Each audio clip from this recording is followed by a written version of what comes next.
Joseph Vijay எனும் நான்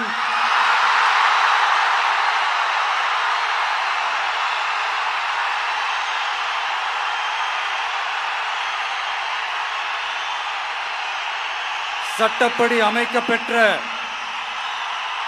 இந்திய அரசியல் அமைப்பின்பால் உண்மையான நம்பிக்கையும் மாறா பற்றும் கொண்டிருப்பேன் என்றும் இந்திய நாட்டின் ஒப்பில்லாத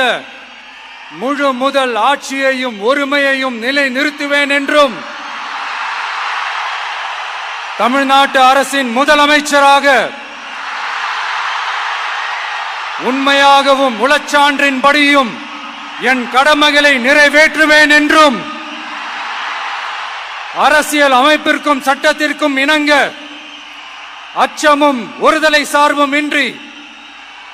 விருப்பு வெறுப்பை விலக்கி பலதரப்பட்ட மக்கள் அனைவருக்கும் நேர்மையானதை செய்வேன் என்றும் ஆண்டவன் மீது ஆணையிட்டு